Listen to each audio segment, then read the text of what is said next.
Hello everyone and welcome to another tutorial with Zenphi.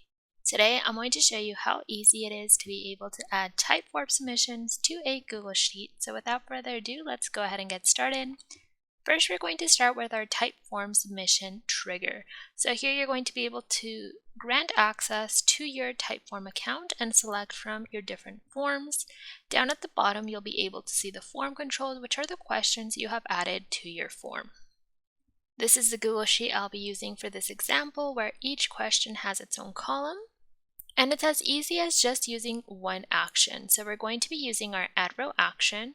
And here what we have done is selected the file where we're going to be adding to the Google Sheet, selected the Google Sheet name, and then here we're going to make sure it has a header. Now, once we load the headers, we're going to be able to see each one of the columns we have added, and the only thing we need to do is be able to select the appropriate one to each column. So for example, this one matches this one, and we would do the same thing for each one of the columns.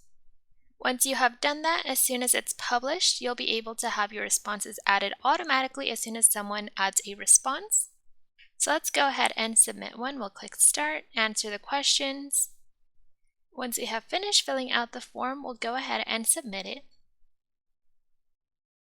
And as we can see, it just created a new run for that submission, and now if I take a look at the Google Sheet, it added the information automatically.